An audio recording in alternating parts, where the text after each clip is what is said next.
Trust isn't weakness. Blind trust is. This is the story of Max, a man who believed that honesty attracts honesty and loyalty guarantees loyalty. He trusted someone without hesitation, and that one decision didn't just cost him money. It changed how he saw people, relationships, and life itself. Subscribe for more videos. Max was a man who believed in structure. He planned before acting, saved before spending, and thought carefully before making decisions. His life wasn't flashy, but it was stable. One of the people who respected him most was Ethan. Ethan wasn't just a friend.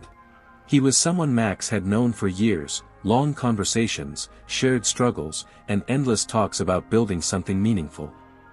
Ethan always spoke about business, freedom, and the future. He sounded confident, informed, and driven.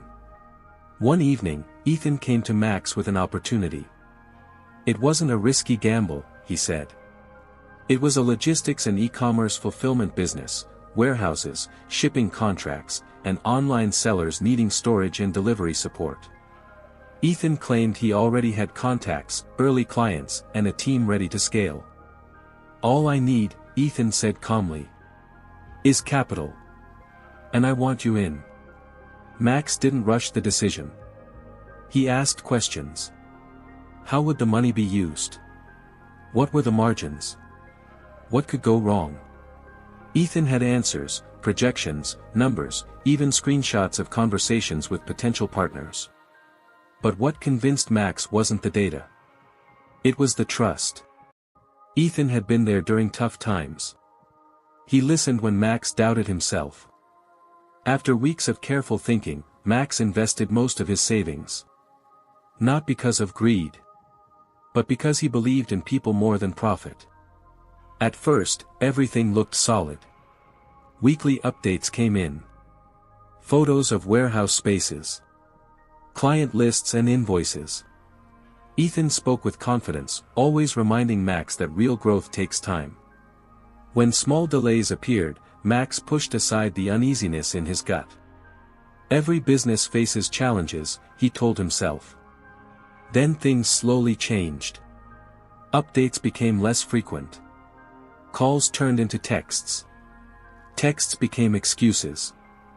There were always reasons: a delayed supplier, a payment issue, a temporary cash flow problem. Ethan promised everything would be fixed soon. Max wanted to believe him. And that was the mistake. One day, Max decided to visit the warehouse himself. The address Ethan gave him was real. The business was not. The office was empty. No staff. No equipment. No signs of operation. When Max called Ethan, there was no answer.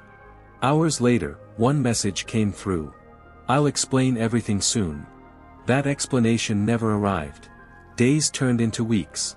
Weeks turned into silence. Eventually, the truth became clear. The business had never existed the way Ethan described it. Some of the money was used to cover old debts. Some went into failed side ventures, and the rest simply disappeared. Ethan disappeared too. The betrayal cut deeper than the financial loss. Max replayed every conversation in his mind.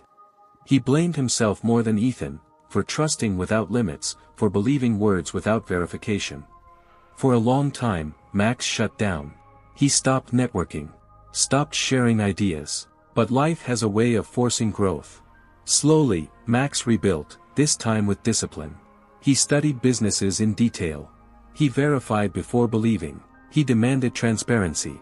He learned that real trust is not given once, it's earned continuously. Years later, Max succeeded again, not just financially, but mentally. He didn't lose his ability to trust, he refined it. Today, Max still believes in people. But he believes in logic first.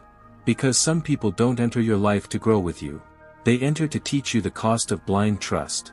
And once you learn that lesson, you never lose the same way again. And understand one thing. Trust is powerful, but untested trust is dangerous. Be kind. Be open. But never hand over your future without clarity. Some losses break you. Others build you, stronger and wiser than before.